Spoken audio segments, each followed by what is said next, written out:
If it's that complicated, I will figure it out later. Nope, nope. I think I figured something out. All right. Go. I got them open at the very least.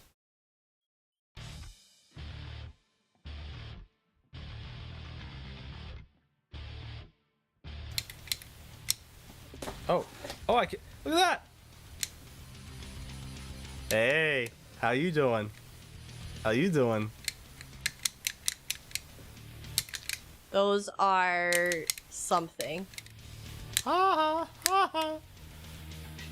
I don't know how I feel about those. Oh. Wink. Ah. It's the AI takeover. Those are so disturbing. Can you see through them, or is it just obscure? No, I your can vision? I can see through them. It's a very limited view, but I can see through them. I could also, I said, make them wink. One eye closed, one eye closes, both eyes. Ah. Fun.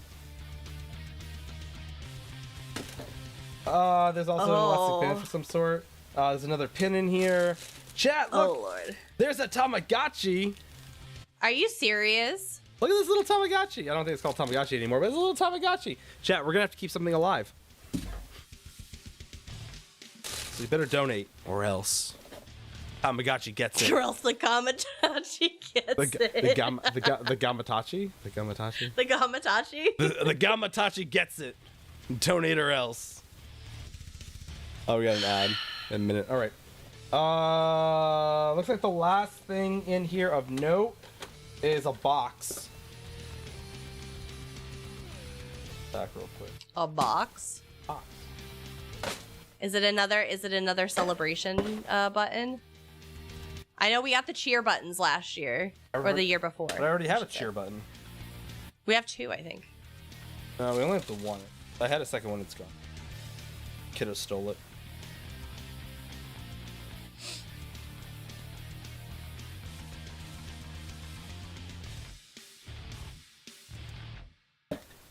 They have conductor. They know conductor. We told them what we were doing, and they're like, "We got you. Hold my fevers. I got you, fam."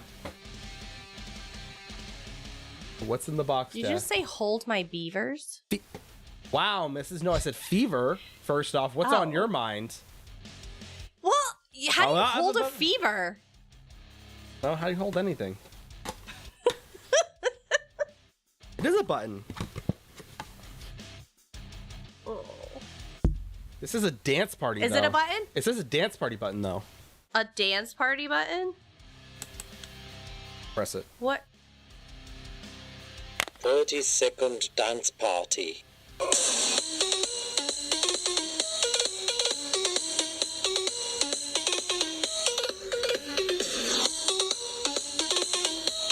The 30-second dance party?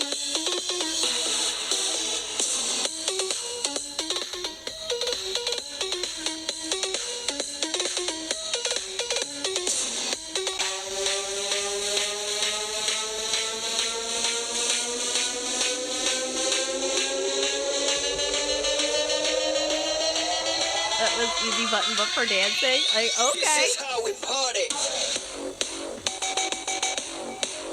That was aggressive.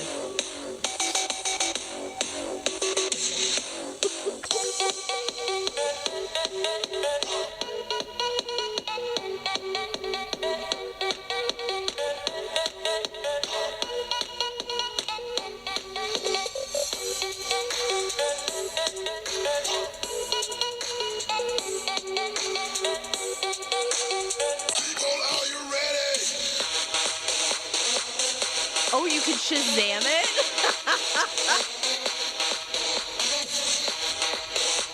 DJ Chimera.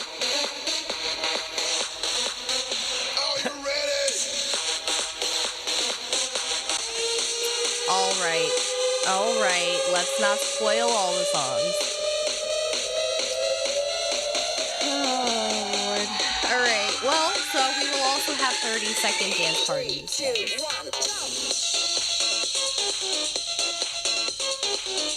Ninetales, put the button away, sir.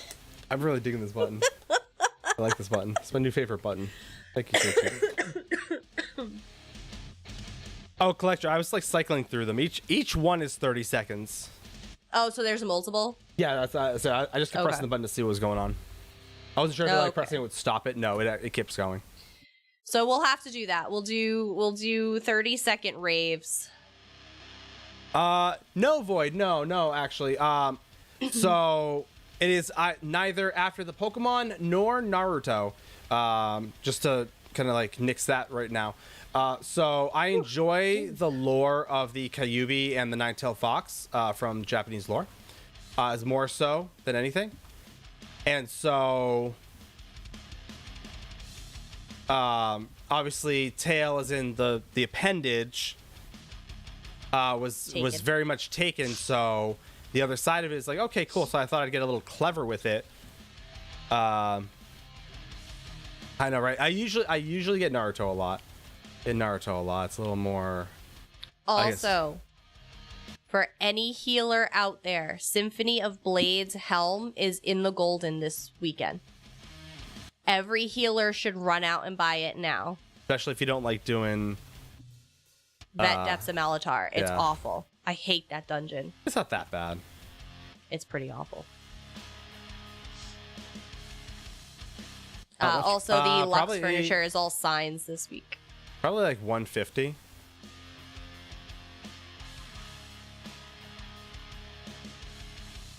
Oh, for the helm, 100K I or think that'll 200,000 AP. 200. 100,000 gold, 200,000 AP. See, it's only 100K. It's only 100K, which actually isn't that bad No. in the grand scheme Yeah. of things. 100% healers should have that. That's my everyday wear. That's Yeah. my everyday. 9 likes the resources. I do. You like all the resources. But yeah, no. How about we do a giveaway? We can. Oh. Explosives. Also, thank y'all for everyone that entered our giveaway on Twitter. Brand, If you, what if what you didn't faction? get a message, you didn't win. Yeah, collection. As I said, Symphony is my everyday wear. EP? Oh, perfect. Is this character? Yes, all right. Yeah, it should be in your factions gate at Cyrodiil. You don't actually have to go into PvP to get it. Yeah. You never tried Symphony before? 10 out of 10. In my opinion, it's the best healer monster set. Yep. So, Brand, if you're EP, you can watch. I'll show you right now. Oh, you can't see anything. That's why. Honestly, I think Symphony is what I've worn for every vet clear I've gotten on my vet trials. Yeah. I might have worn Troll King for like one of them by request, but I always wear Symphony. All right. So, if you go into Cyrodiil, you're on EP. You're gonna come up to the South Morrowind Way Shrine, There. and when you come up here, you're going to come over here, which is over here near like the bank and that and all that fun stuff. You're gonna see this Khajiit with their, it says the Golden, and you're just gonna talk to them. Boom, done. Problem solved. Bring up Bahara's Curse, Fool, Plague Slinger, Smuggler, Storm Cursed, Symphony of Blades, and Thurvokune, which is Thurvokune, yeah. Scale Caller. No. No, that's Fanglair, Fanglair. I'm Fanglair. sorry, Fanglair. Yes, this is Which also sucks to run, so if you just want it for sticker book, get it. dragons. It's all dragons. So yeah, but yeah, Symphony of Blades. It's the helm. It's a lot easier to get the shoulders, I promise. Yeah, you also got Bahara's Curse, Plague Yeah. Slinger, Skooma Smuggler, Storm Curse, Revenge. But yeah, so Void. The reason no we really exciting run on jewelry. the reason we run Symphony is, other than the 4% healing done, which you can get from like Troll King or Bogdan or whatever. For here, when you heal a group member who is under 50% of their primary resource, grant them Meridia's favor, restores 550 mag or stam every 1 second for 6 seconds, and can occur every 18. So, spec cannot target yourself, and the resource returns based off the target's highest max resource. So it's just a really good one again for your DPS. Probably using that on me. Yeah, most healers That is one of their mains in the arsenal. Yeah, it's pretty go-to I said set. Symphony is a pretty long-standing, good set. Yeah. Usually in all the vet trials I've run, they usually have Symphony on one of them. One of the healers is wearing Symphony. It's a good set. So I said, I'm very lucky, knockwood, that like the healer metas don't change super often. Yeah, it's like Same thing with tanks. They don't change as often as DPS do. So SPC Worm, SPC Mending. Yeah, those are a little older, like meta. Worm is very niche. Mending is kind of gone. That was ancient. Yeah, that was ancient. Yeah. Worm is still used on occasion. Again, it's just very niche. It's just very niche at the moment. Yeah, I wear SPC Stone Talker as like my everyday wear. But Powerful Assault has become more popular on healers. Had IA too, yeah. Pillagers is a popular one. Like I said, the healer meta doesn't change very often. I wear PA on either my tank or my healer. What did you want to do for the giveaway? Let's do a code. How about we give out a code? Do you guys want a pink torch bug? You guys want a pink torch bug? Or would you guys prefer a choice? So I don't know how many people still need Necrom.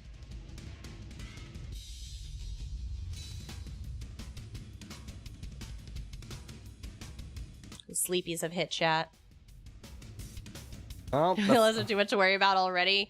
I just don't heal stupid. I don't heal stupid. Hey, I'll let people die. 9 dies all the time. Hey. My healer doesn't test yet, but I think his heart rate's been tested. Happens. Yeah, I started out the first 6 years of this game playing as a tank, a very bad tank because I didn't understand how to tank in this game. To be fair, it was my first game, so that's cut me some break. But then I actually learned how to tank properly, and then when we had started the guild, everybody coming in wanted to learn how to tank. So I was like, oh, well, I'm useless. And I said, I'm going to have to learn something else to be able to help. And I went heals, and I love it. I love healing. What I'm hearing is chat doesn't want to give away because they're all sleeping.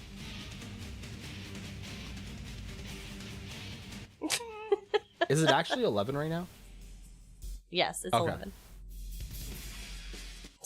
As far as I'm aware, my phone says 11 and my computer says 11. I wasn't sure if my computer properly updated like it was supposed to. Oh, that's a lame one. It's going to be an ESO code void biscuit. So we have Necrom.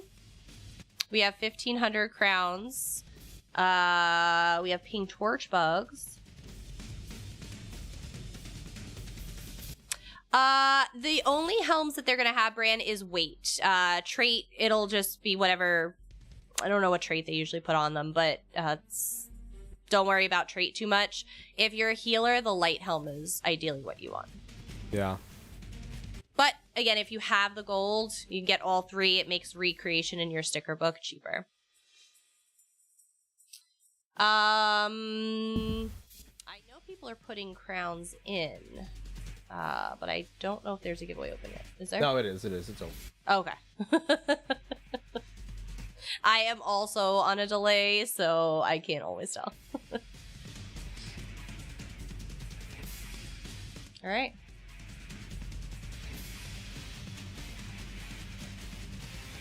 Thank you, Soul Kid. Yeah. But yeah, they don't have like all the traits for you to select from, so you just get whatever weight, and then you'll just change the trait on it. As you see. Yeah, for PvE, I use Divines. Yes, it is Void Biscuit. You are perfect. Yep, it is both an emote and I gotta a run, keyword. so my name will probably get pulled. Are you fibbing to my bot right now, Ogre? I yeet this gnome into space again. Wait, what? What gnomes are you yeeting into space, Collectra? I'm not gonna lie, I don't even know what day it is. Like, I don't know how many times I thought it was like Thursday. Oh, that's actually really nice. The Elven Hero armor is out right now. And it's not like the Breton Hero. This is the Elven Hero. It actually looks a lot nicer. It's almost kind of like what Evely wears. Oh, that is nice. I like it. It's actually nicer than... Oh, BG3 gnomes on windmills. Gotcha. I have yet to yeet him. I've it's saved worth him. it. It's worth the Nord Hero. If you want to... So these are the heroes from the... Yep. So you also have the Nord Hero if you want to look like that. Look like Raymond. Yep. The Spotted Snow Sentinel Leopard. Non-com. The big non-com. Featured. Plus the Evergloam Indrik is back. The missus loves this one. There's one I have this one. This is my everyday mount. well, she likes slightly more, but she likes that one as much. The Dark Aeon and the Dark Opaline Steed. And the Ice Heart Arms Pack, which means Dire Frost Keep is what you should be farming right now, if not pages. Oh, the Order of the Lamp are here. Yes. And the Frost Atro crates are here for 12 days. Oh, they're back. Okay. I really like the Order because, like, the Mystic Magicka Molt, which is the skin, is meh. But, like, a lot of the other stuff is really cool. I really want the armor. Except for this. This is really weird. But, like, I'm really digging the weapons and everything. Like, look at that shield. That's such a fun shield. It's, like, Stygic Ordery, Mage's Guildy. That's why I said it was perfect for, like, Duma. Like, the Right. pink and blue. A Ram. Meteor Mining is super fun. You could play an organ of sorts. This cherry tree is super fun. I really wish it was like a regular cherry tree. And then, Oh, is it like a Mirrormore one? yeah. It's got the shards to it. Yep. The Arcanist Guys, Crest. the new incursions, I kind of like that hairstyle. the new world events coming for Gold Road are freaking cool. Yeah, they are. They are very different. That's kind of fun for a feat. They are definitely very different. The Prismatic Sench non-compat. The Ruby Hajimoda. The Stained They're pretty Wing cool. Butterfly. The Searbane Living Statue emote. Twinkling Lights Blue, which is always super fun. Warlock's Veil. Actually, I really like this one too. The Windhelm Fox Mask.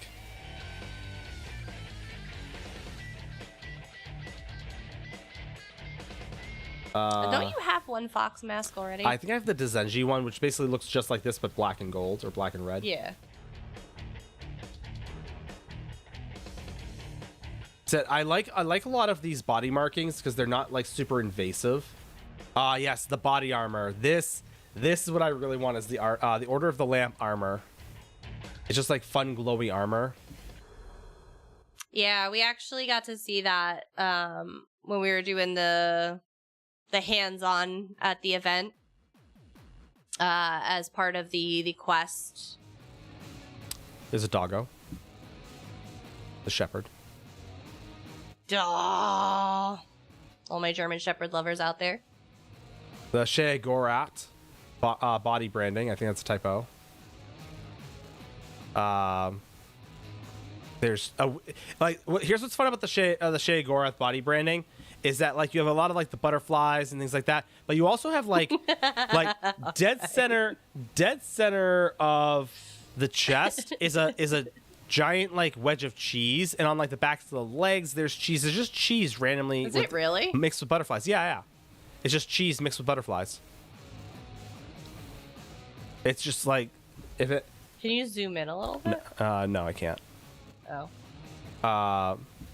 But yeah, like I said, you can see like all the cheese. The only way I'd be able to zoom in is if I purchased it. No, it's okay.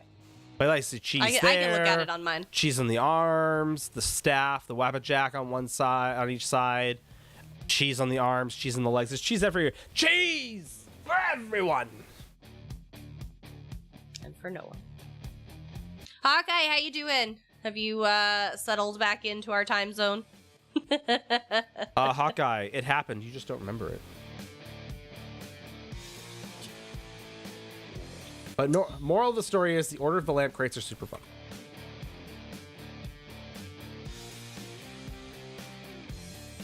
Two nights of 8 hours of sleep. That's not bad. That's not bad at all. More than I usually I know. get. We went to bed when we got home. We stayed up till about 10 p.m., I think. 10 p.m.-ish. You did, You were maybe. up later. Yeah, I was up till midnight. I was dying. I had to go to bed. Scary and potentially a crime. Only potentially. Yeah, no, we settled right back into. I don't even think I left our time zone. Honestly, Amsterdam was rough in that regard. It was a 6-hour time difference. We were 6 yes. hours ahead in Amsterdam. So as I said, when we popped on Tuesday to Yiki and Bell's stream, it was like 3 a.m. It's 3 a.m. They're finally streaming. And I'm gonna keep my streak alive. Oh, I'm just gonna watch them here. It's 9 p.m. They refuse to go. Oh. I know. It's like 11:18 here. Dogs are stubborn. Doggos are definitely stubborn. Yeah, no. As I said, we had a really good time in Amsterdam, though. As I said, I'm super, super, super excited for Gold Road, though, guys. Like I said, we got to check things out at the hands-on. It was really awesome. It was really, really, really awesome, and we can't wait to start creating all the guides and content for you guys. For the new content, the scribing, the new kind of style parlor for your skills. That was really cool. We checked out the new incursions super quick. Those were really fun. Welcome back, JC. So as I said, if you guys have any early questions, definitely let us know. But yeah, we're definitely going to start once PTS hits on Monday. Its noses down, and we will be doing all the new website guides and YouTube guides and all of that stuff. So While Duma takes care of all of the builds and the actual stuff. all the stuff that requires a lot more thought than I can give. So yeah, so that's why I said, don't forget, you guys can, if I can spell it correctly, definitely check out the website. We'll have a whole zone guide for you guys. And let us know what you want guides for. So we did like the delve guides where we marked off basically the sky shard and the bosses. You know, we had a world boss map. We had a public dungeon map. Yeah, someone on YouTube, by the way, we're less than 21 subs away, which are followers on YouTube. So help us out there. Go sub on YouTube. We are actually 18 away. We are only 18 away from 1,000 on YouTube, which puts us one step closer to monetization. Thank you all very much. Yes. I think someone had mentioned on one of our other videos is furnishings, actually. They want to see the furnishings. Yep. So yep, that's something we'll do. We'll pay a little more attention to as well for the event guides. Yep. So we'll continue to do the event guides. That those will be kind of evergreen for us. But like I said, let us know what kind of guides you want for the zone. We'll give you guys right here. Ooh, I believe there's in our you all. YouTube. Help us out. Help us. Yep. Help you. And that's what I said. We are at, for watch hours, we're actually at 2347. If we hit 3,000 within that year span, then we get our first level of monetization with Thank YouTube, you, which is Void. awesome. Thank you, Void. So, we appreciate so here's you. what's super fun, Chat. Here's what's super fun is our we like to be transparent with everyone, and like let you kind of know what's going on. Our White Strake video popped off and did like we were like super excited. It's like, oh, this has to be an anomaly for us and everything. And then because we did what? Well, we came after White Strake. It was Jester. Jester. We hit like what 5 on that. Let's see. So, but the moral is, it was like, okay, cool. 2,400. 2,400. It's like, okay, cool. This is, this is probably where we're more likely going to be with a lot of our event videos, things like that. Well, enter in Jubilee. Mrs., where did we net out for Jubilee? It's obviously still You're going, all but good, Eli. Don't stress. obviously our Jubilee We video is are still at going, but 6.9. we're at 6,900 views on our Jubilee. Like, y'all are absolutely amazing. We love the fact that you love our videos. Like I said, we do them for you, and like I said, our biggest Oh, thank you guys. any creator's biggest fear is always, is it gonna work out? Are people gonna like it? And that's always your biggest fear. Yeah, it is. And like I said, we've had pretty overwhelmingly positive comments on the videos too, which has been really nice. Hey, Drunken Padawan. A lot of people saying they like the format of the information and how it was presented. So it makes us feel good because we know we're doing the right thing, and we're always open to feedback. We want you guys to know that. I know JC had kind of given us feedback on one of the videos we previously had done. While we can't necessarily update the video, it's good for us to know, because if we redo videos in the future or there's things we forget here and there, again, we can put them in our written guides and things like that. So please don't be afraid to ever give us feedback, even if you don't want to do it on the video itself. You guys know we have a feedback channel in Discord and stuff. But DM us or whatever. like I said, we're definitely open to what kind of content you guys want, especially as we look to do the Gold Road content. Again, do you guys like the maps that we do where we put the world bosses and, the Delve boss locations? Do you guys like that? And hey, Worm, Saki declined a veggie burger. Fair enough. I would be down for that. I'd be down for a shot of sake and declining a veggie burger. But yeah, so like I said, let us know. Again, really, obviously we're gonna have a scribing guide. That's a given. And we'll do a Sky Shard map. A lot of the content we did last time really helped more so our console friends. You could do with the airplane. They're usually a little better than that. You like announcements? Announcements are good. Well, fun fact, Hawkeye, on the homepage of the website, I put my announcements there. Yep. Not as good as the spoken ones, but if you ever want to go back, I'm sure we could do right now, I have a community news article for the free DLC and mount that you can get starting Monday. What? Did you say free, Mrs.? Oh. I said free. $3.99, my friends. It's got to be for the Somerset then, right? The Somerset DLC, right? No, Ninetales. It is for the Thieves Guild DLC. What? The Thieves Guild? I love stealing things from the Altmer.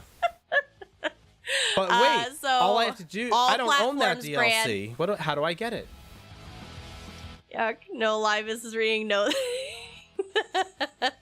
I know we're totally busting everybody's chops here, but yes. So all regions, all platforms, starting Monday the 15th and running through April 29th, you will be able to claim the Thieves Guild DLC and the Treasure Hunter horse mount for free. So to get the DLC for free, you just need to earn the Pocket Picker achievement. All you have to do to get that is pickpocket one person. Pickpocket one person. Specifically in Altmer. And you'll get the achievement. Specifically in Altmer and Eleanor. Yes, Hawkeye. Yes. Oh, Treasure Hunter. And then you'll just go to the Crown Store and you'll be able to claim the DLC. Even if you have ESO I don't even know that. Plus, you can still claim the DLC, because if you ever lose ESO Plus or for some reason, you know, something happens, you can still have access to the DLC. Right, I JC? hate reading. Yes. So the Thieves Guild DLC is going to give you access to the Hughes Bane Zone. You get the Thieves Guild organization and storyline, the skill line, all of it. If you own the DLC, you can claim the Treasure Hunter horse for free in-game. It'll be in the Crown Store for free. You have to earn the Hughes Bane Cave Delver achievement. To do that, you just have to defeat the delve bosses of the delves in Hughes Bane. That is it. Super easy. Hughes Bane is this tiny zone. I think there's only the 2. That's it. And then you go to the Crown Store and claim your mount. If you already have both of these achievements, then on Monday, all you do is go into the Crown Store. The Clown Claim them Store? both. You mean the The Clown Store? I know, I gotta get water. So that, again, starts Monday and runs through April 29th. We'll have this up in Discord for you guys, but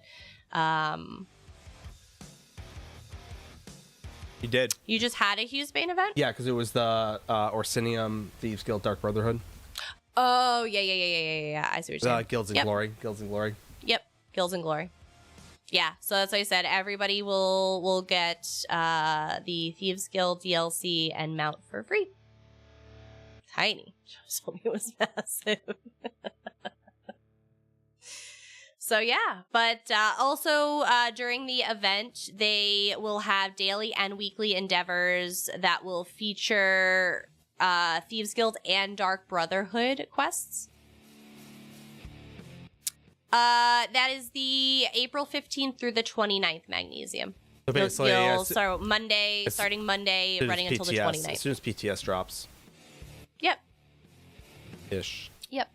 And then you'll also, while the Dark Brotherhood DLC will not be free, it will be 20% off during this time period as well.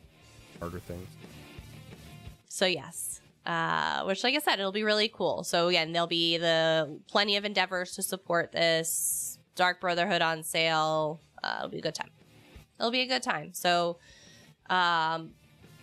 they kind of little dropped a hint on that previously, so they officially announced it today. But Pretty wait, cool. there's more. What?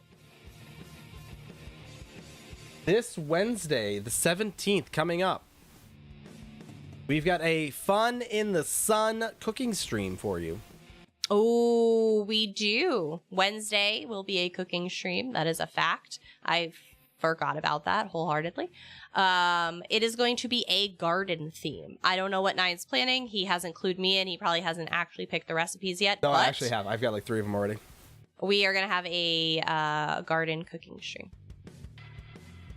Will be a thing. Yes.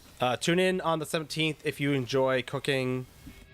It's kind of how all the shenanigans.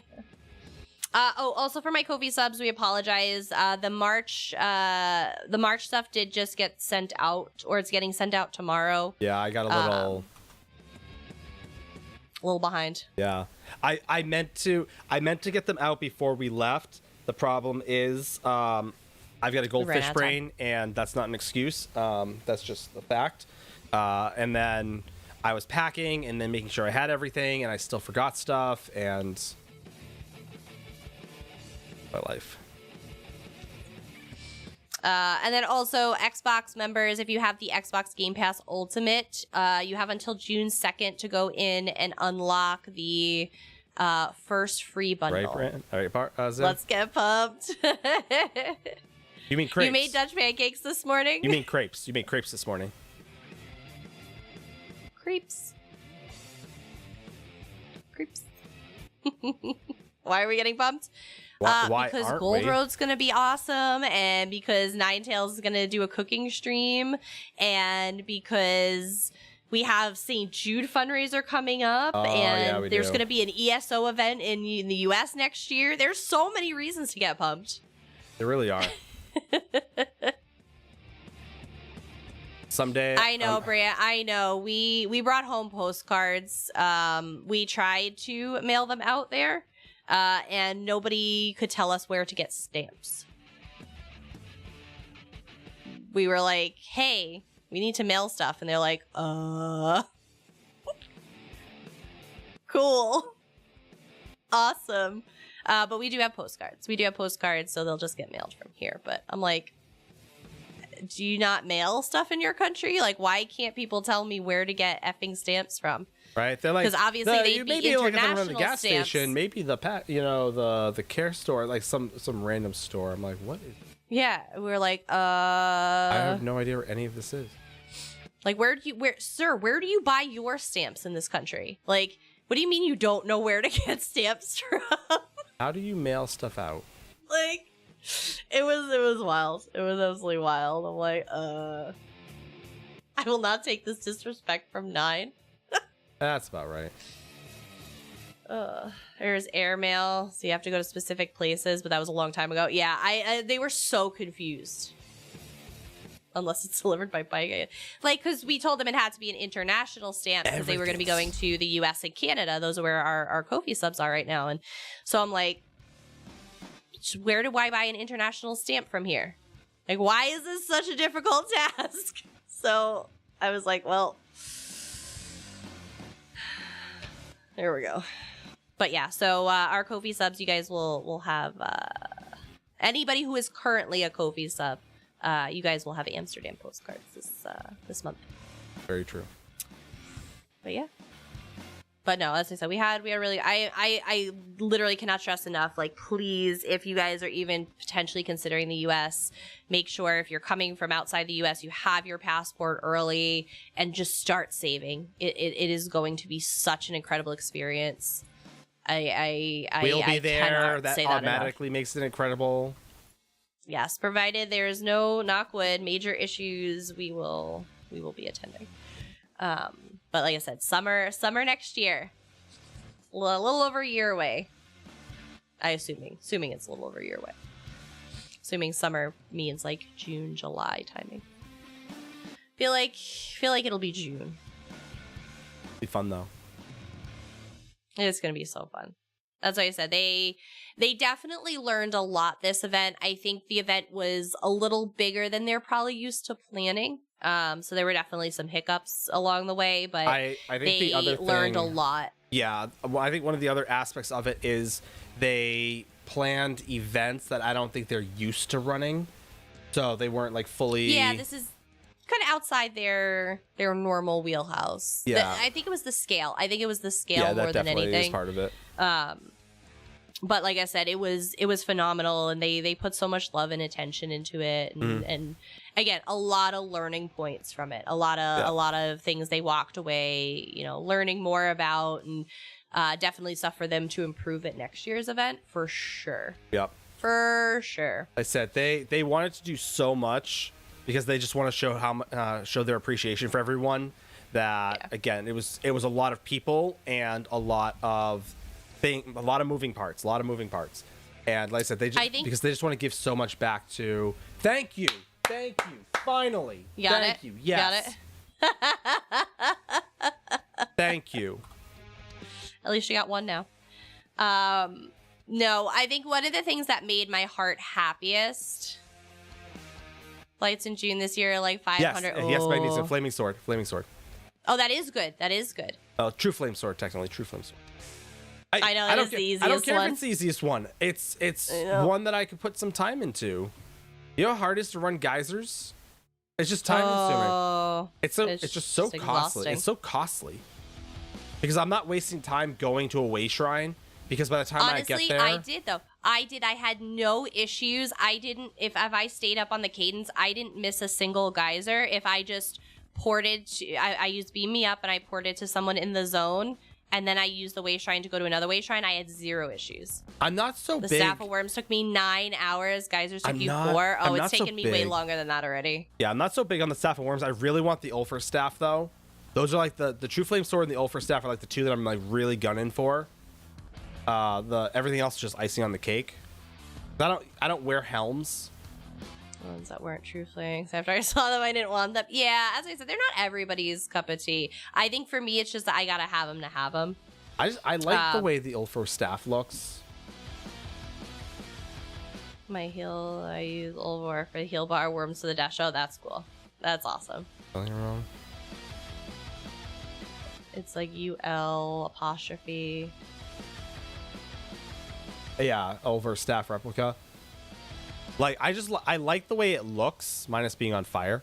I just really like the way it looks versus like, let's say the worm. Staff of Worms replica. Like it's fun, but it's not a. It's like a skull. It's like, yeah, that's cool. That's cool and all, but Really, Circus King. I ran geysers a lot yesterday. I've probably been running geysers for 6 hours at this point. Yeah, Worms is Mana Marco. yeah, no, I'm tracking that. And there was the Barbus head. Yep, that's armor. Which again, the Barbus helm isn't bad. The Pull up Barbus my handy dandy event guide. Barbus helm isn't bad. And then what's the other one? There's like 3 stabs. There's another The stab. Suna Ra, That's what it was. which is Vardenfell, and Barbus is the Vardenfell world bosses. Ulvor is the geysers. Yeah, like- Worms is the dolmens, and then the True Flame was the bishop. Yeah, like Suna Ra's like meh. I don't talk about the two in Vardenfell; they're ugly. Wait, which? So Worm. Twitch, Andrew. They are the True Flame sword replica you can get from fishing. The Staff of Worms replica is any dolmen reward chest. Suna Ra replica or the Barbus helmet replica are world bosses in Vardenfell, and the Ulvor staff is geysers in Somerset. Yeah, they do Circus King. Those are the where you can get the pages from. And again, they are character bound when you get them, so you cannot trade or buy them. Heard the drop rate. They are Circus King. They're pretty meh. I think that's my biggest feedback for this one is the drop rates are. I think so. It's past the point of encouraging people to play Yeah. and going completely opposite where people are like, I'm not even going to bother trying. Right. So, for those of you who have ever played a gacha game, I was explaining this to the missus because she kind of liked the idea for something like this. I'm going to grab some water. That's fine. So, for those of you who play gacha games, and for those if you don't know what a gacha game is anyone where you basically are on a probability to kind of like pull a special character that you can use, either a character or a skin or a weapon, something like that. But you basically, it's a luck of the draw, if you will. Usually it's real doll hairs, things like that, like Genshin or Honkai Star Rail, things like that. Those are gacha games. Now, Fate Grand Order, if you're onto... yes, Twitchy. You can find it here. I got the link. Oh, good. Mrs. has it. Never mind. She's Right not- there. I gotcha. A little bit. Friends via phone chat, right? So with no worries. almost brand. So in gacha games, a lot of gacha games have what's called a mercy rule or a pity rule, where if you attempt to draw a certain character X amount of times, every time the probability goes up, right? Of you getting it till you get to a certain point where it's guaranteed 100% that you're going to get it. It's a pity rule because basically they're like, okay, you've drawn 300 times. We feel bad now. You can just have it, right? You've done enough. So It's like sticker book, to be honest. yeah, of sorts. Basically like a sticker book concept.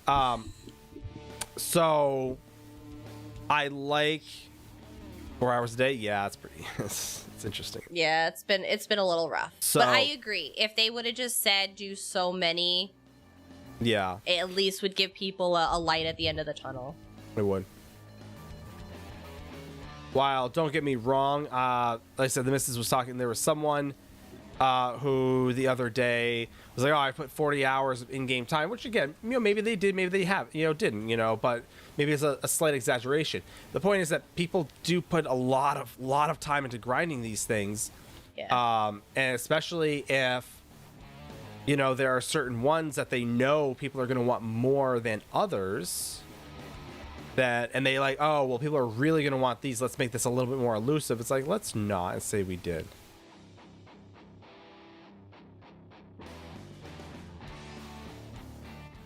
Excuse me. Oh, I am so tired. Which that has not changed at all. Yeah, that's what I 17 said. hours, yeah.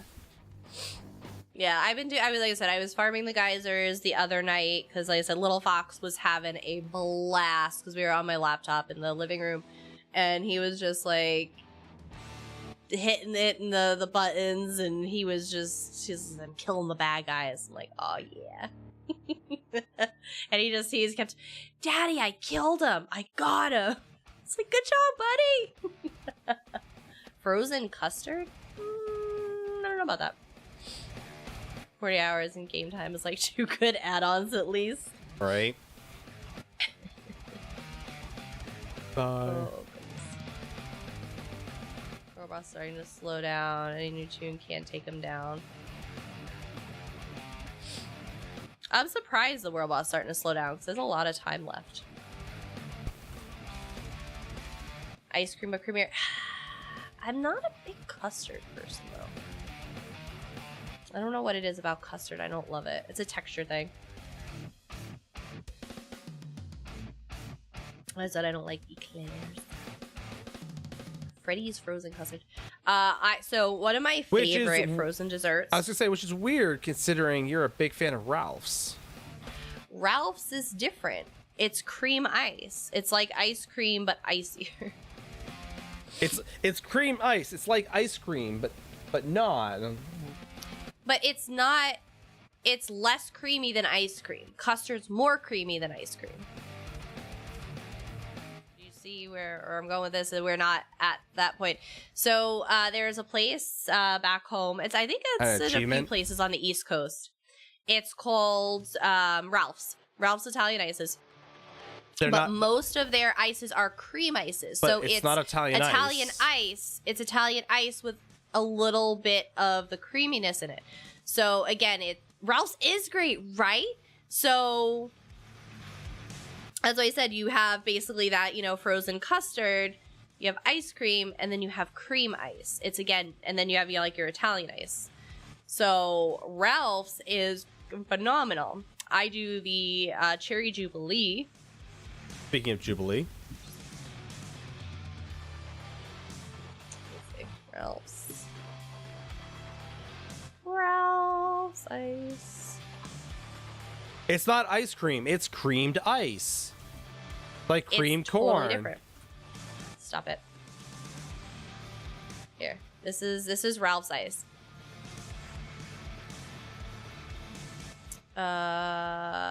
There's a shit ton on Long Island. They're in Jersey.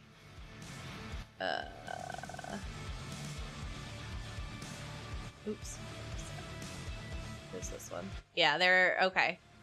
I thought they went further down.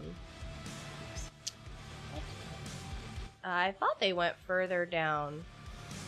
Oh, so apparently they're just a New York, New Jersey thing. There's 83 of them. But I am waiting patiently for them to open a place that's not just in New York. Nice. And it's here. Yeah, I know, Maggie's. I know you said you were trying to finish that up.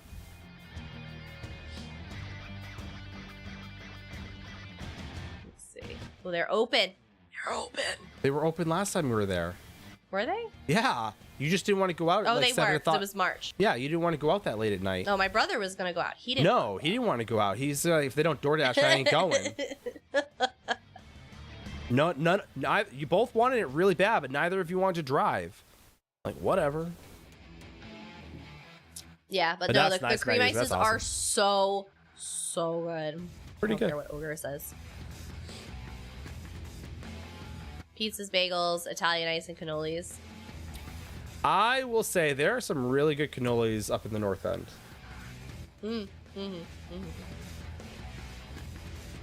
This is a neat cannolis, and she can attest to that.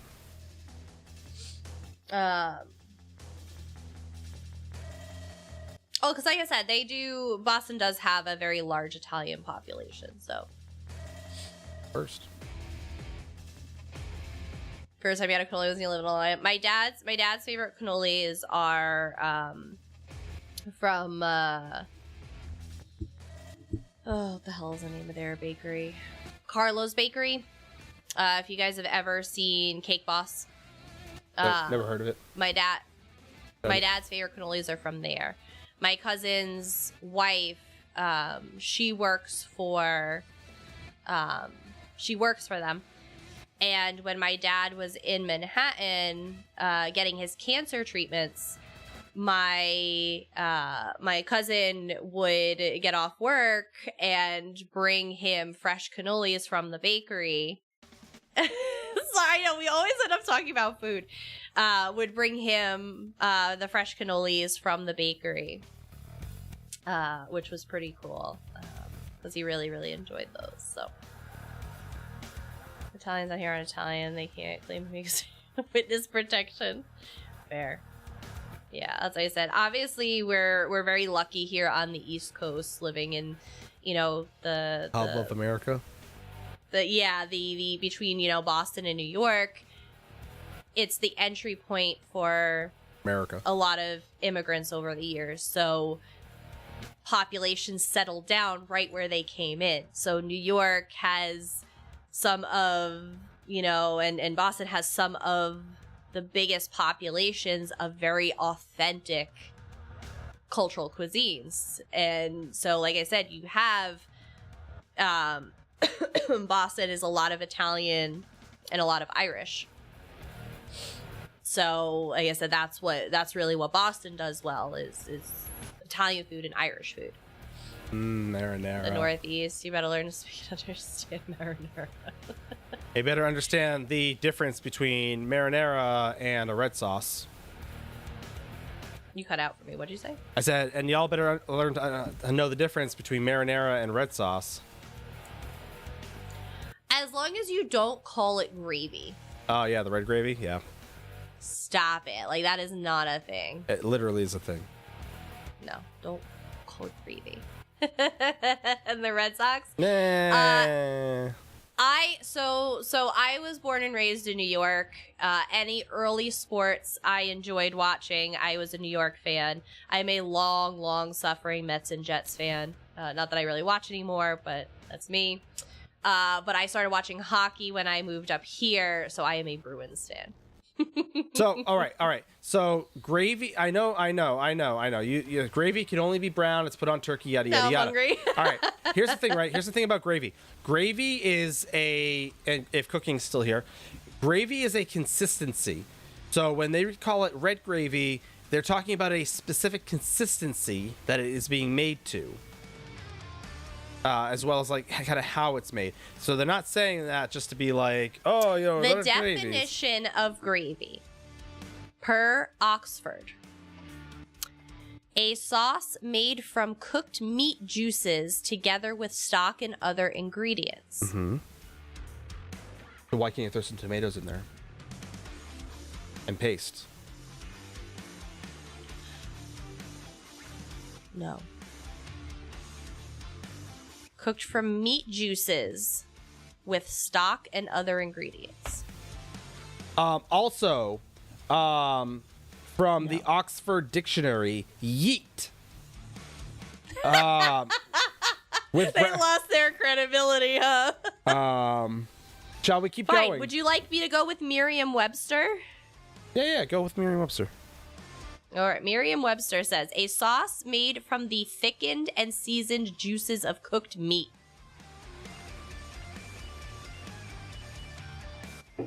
Also, from the Merriam-Webster Dictionary, yeet.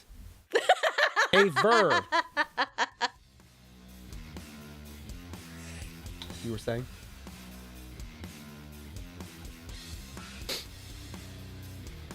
But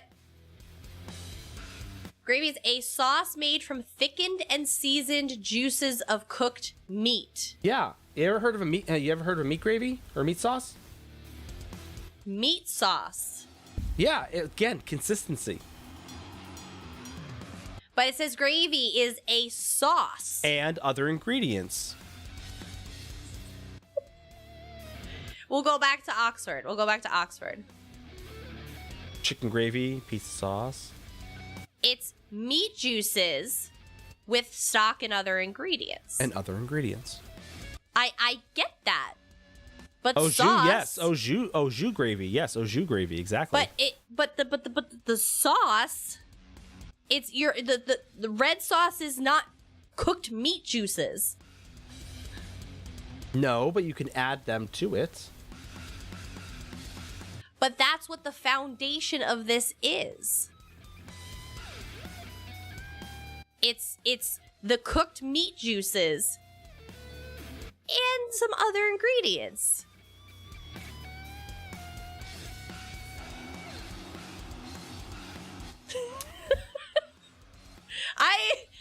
You will never, ever, ever convince me that gravy is a tomato sauce. Red gravy is made of tomatoes, onions, peppers, along with many seasonings. It is often slightly richer than spaghetti sauce.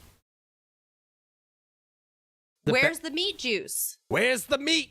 The best New Orleans red gravy without flour. It's a Creole sauce as a base.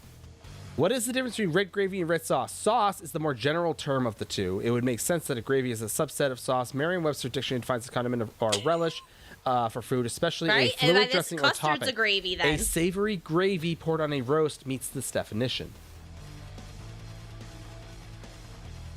Because it's made with meat juice. Gives me the meat sweats.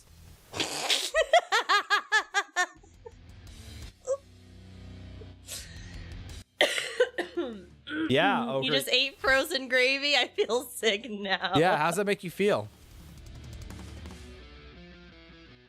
Custard gravy. Boy, No. Biscuit's like, I tune into one stream and I hate all of you. Tomato gravy. Oh, boy. How about them announcement gravy? And I kind of dragged out all of my announcements, I think. Gravy's a beverage. Yeah, but so is ranch sauce. There's ranch dressing. Ooh, ranch. I love ranch. I put ranch on everything. Yes, she does. Although I will say the options when you get French fries over in Amsterdam, the options were, do you want ketchup or do you want mayo? I was like, yes. Oh, they also had Brava. Carbonated gravy? Stop it. You are done and you will quit. I believe what you really like the Brava sauce. The Brava sauce was really good. Honestly, that's my biggest challenge is obviously most of you guys here know I'm deathly allergic to mushrooms. Is like when things are in languages I don't understand, I'm like, are there mushrooms in this? And then everybody like looks at you like, what? What did you say? Makes me want biscuits and gravy, which is a brown gravy. Or maybe it's a custard. Now we don't know. Boba. Nine loves boba. I do. Should be an internationally agreed standard of not carbonating gravy. I'm gonna start serving carbonated gravy. See if anyone notices. Maybe they'll just, as long as you like mix a few other languages in there, maybe they'll just think that like. I'm not a big fan of it's a poor translation. That's all. Oh. It's a texture thing for me. The bobas are a texture thing. I don't know. I can't do them. Carbonated custard gravy. Stop it. Oh yeah, fish sticks and gravy. No. But it's actually fish sticks and custard gravy. Wants to drink tea with snot balls in it. I do. Providing those snot balls are actually made of molasses. Carbonated beaver gravy. Excuse me. Excuse you. All right. Let's see what I do have for announcements that I haven't talked about yet. Anything that's still relevant here. Probably not. Base game and Necrom editions are still on sale on some platforms. So Xbox, you have until April 18th. ESO Store and Steam, you guys have until the 16th. If you guys are looking to get the ESO base game or Necrom on sale. No more beaver juice. No more. Let's see. Gold Road Prologue Quest is live for all players, so definitely check that out. Xbox Game Pass Ultimate members on Xbox can unlock bonus in-game items. So Anniversary Pack number 1 is live right now. You get 350% XP scrolls and 500 Seals of Endeavor. You have until June 2nd. There will be more packs coming out, so keep that in mind. ESO has joined forces with NVIDIA GeForce Now, so if you have access to ESO through Steam or Epic Game Store, you can stream the game now using the GeForce Cloud Gaming, if that's of interest. Steam players, Alienware and Steam are running a special event to earn a bunch of in-game goodies, including the car wash mount, whatever we're calling it. It's the Karth Wolf mount. Karth Wasson? Is it Karth Waston? I don't know if it's Karth Waston. Hold on. Let me get the name of this damn thing. Because everything I think has been unlocked so far. Karth Wolf Charger Mount. The Karth Wolf Charger Mount. 5 fragments plus a bunch of arena points. An ad. I see that. You There are are on no these more every snoozes. stream. Snoozes. Sir. We're out of snoozes. That's not even me. And there's a bunch of Gold Coast scrolls there as well. So if you guys want to check that out, I do have the link in the Discord. It was going to be listed anywhere. Are you talking about all of the announcements I have here? These are the last set of announcements I did in the Discord, in the announcements channel. All these links will be up there for you guys. So if you're in a Discord, you already got all of them. Yay! We really just kind of come here to, like, make sure you see who actually read them. Oh my god, that's so cool! Yeah, it was they did the Karth Wolf previously for, the Doritos. It was the Doritos mount, yeah. I just realized what's happening. We got... Boom! Discord, right there. So that should put you in. And again, as a friendly reminder, if you haven't already, sub to us on YouTube. Sub on YouTube is a follow, by the way. So it's doesn't cost you anything. If you haven't already subbed to us on YouTube, please feel free to go over and do that. We are so close. And we are going to be doing a $100 game store gift card giveaway when we do get to 1,000. Speaking of that, JC, I don't know how many people had seen. I just thrown it in the Discord super quick, but I did get the opportunity to do an interview with Xbox. I think it was Xbox UK, if I'm not mistaken. And I was able to give a little guild shout out for us on Xbox. So hopefully it makes the cut. We'll see. We'll see what we get. But no, it was really cool to get to do some interviews and all of that stuff. So I did win a month of Xbox Game Pass. I did. Because they quizzed me. They had 10 pictures of locations, and I had to guess where they were. And they said the best score, they believe, of their time there, and I only had 6.5 out of 10. For those of you who are wondering, this is what the Karth Wolf Charger looks like. It's a little white wolf, gray wolf with some red stripes on it. Mm-hmm. Basic. All right, fully that upgraded. should be over.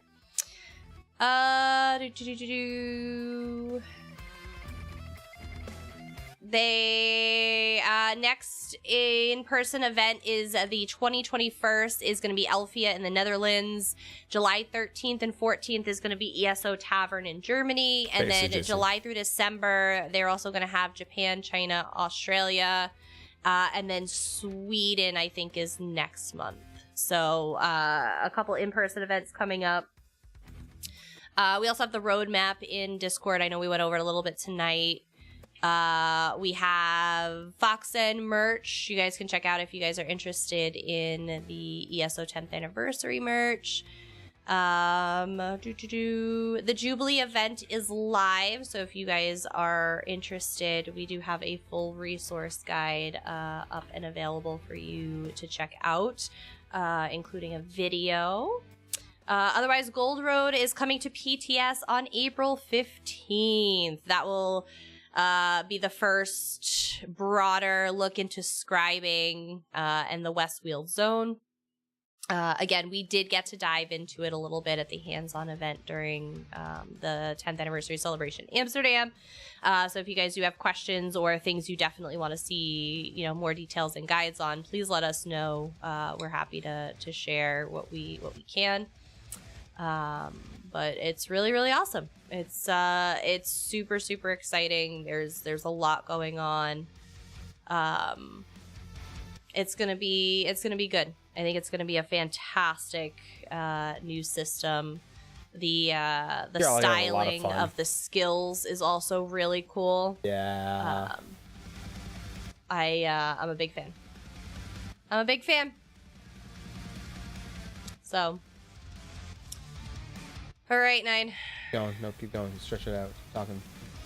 Oh, what am I Give me like doing? 5 seconds, like 30 seconds. Oh my god.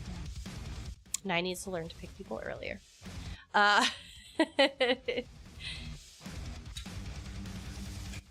Nee. How But was your Skyrim 2024 Skyrim? Who's this? Oh, hey Hawkeye. Hey Hawkeye, what's up? Hawkeye. That one is the arena. That's gonna be the Alienware and Steam arena. I can give you guys a link here. It's that one.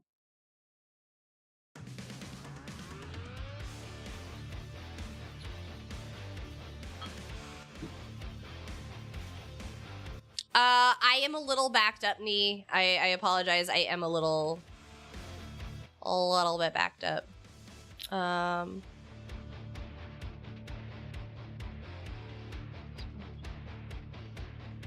brought my new pet for Mrs. to be jealous of. Wait, what's your new pet? Oh, the Atmore and Guar. Why you gotta rub it in like that, Hawkeye? A blue-white chicken. I miss you too, Dark Archimedes. How you doing? He's I don't know why you're teabagging, but little Guar that Mrs. wants. Should have gotten. Yeah, if you want to send over the information. Magnesium. So the Guar could have been acquired. There are multiple email surveys that went out and should have been able to acquire it from that long ago. I've done all of them. Mrs. did not get hers, and she was very sad about that. But Hawkeye was lucky enough to get it from the crane machine, the golden claw machine. So he got that, and it was like gold. And now that he knows that everyone wants it, I just want him. He's so cute, and I don't have him. He's the one Guar I'm missing. So sad. Double rude. my Discord, Been Mrs. thinking to play ESO Europe again or start over on America. Honestly, you can definitely do both. We do both. It's always a bummer to start over. But like I said, I mean the EU population is still very strong. A lot of great people over on EU. FOMO in this game is real. It is Magnesium. It really is. Yeah. But yeah, that's what you said. you know, there'll be plenty of people on the NA server if you need support getting up to speed. There's definitely a lot of us here. We're always happy to help, so you'll never be alone. There are a lot of us who have missed a lot of things, and we're all very sad about it. Ask the missus about how she feels about her Indrik. I don't want to talk about it. Why do you hate me? I don't. I'm just letting Magnesium know that we're all... I'm fine with either of them. Okay. But we do need to pick a winner of said giveaway. Oh, Salvez. You cut that out. Just the people, clearly. That's fair.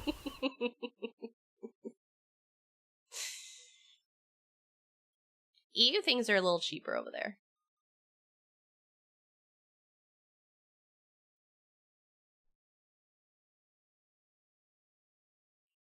Chat, do you want high... Are you all asleep? Do you want high energy, or do you want fun voices?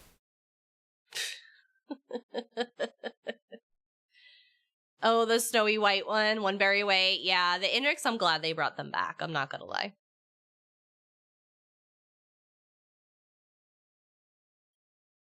Yeah, lady. I don't have mine. And I will never get mine. He can't remember the email he played on beta with, so they can't recover it for him because he doesn't know what he used. Very sad. Very sad. Your options are high energy or fun voices. I know. Yeah, lady. It's pretty terrible. Dino hand lessons. So, Salvis, I'm not sure if you were around. I got 2 more. So they sent me 2 more. So I now have a very blue shark and another dinosaur. I just only have 2 hands. Figure something out. I mean, EU play any 2. Yeah, we usually pop on EU every so often, but we definitely mean it. High energy can be hard. We could do. Eli wants high energy. Salvas wants voices. Triple. I mean, you could always see if they'll be like, "Hey, this is my main account."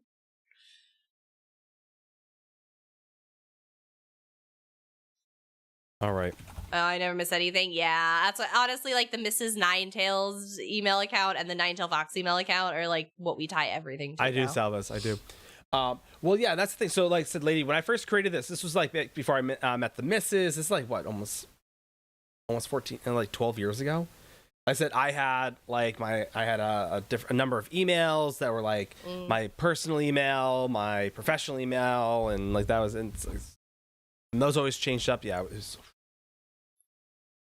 All right, but y'all want a winner to said giveaway, so let's pull that. 3, 2, 1. Good morning. Boom! Circus King! Circus King! Are you still here? Am I gonna redraw? I can redraw. Circus King doesn't want it. Give everyone 2 seconds. All right, redraw it. Got it.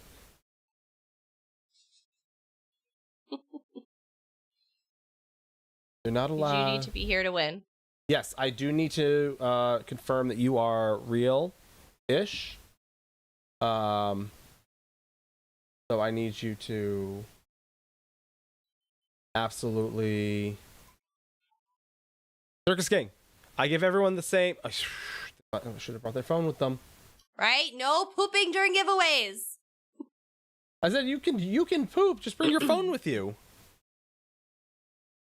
Circus King, what's up? Name, social, address, and date of birth. Yeah, I also need your mother's maiden name.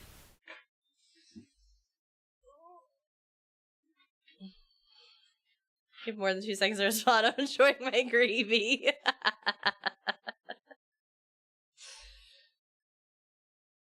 All the gravy.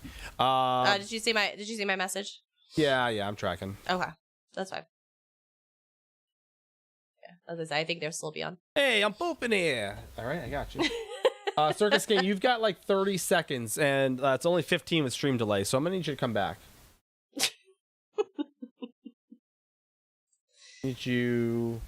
to hurry back. 20 seconds, Circus King. Poor Circus King. I was joking when I said they had 2 seconds because they literally just said something. Like right before that. Well. All right, Circus King, I am so sorry that you were not able to answer in time. Let's redraw it. 3, 2, 1, go. Boom! Mish! Mish, is the Mish still here? The Mish, not a Mish, not Mish. I know the Mish. Vel is here. At the very least, Vel can throw something at her. Right? Too many me's. yeah, too many. I what? Mish, you are the winner of a code.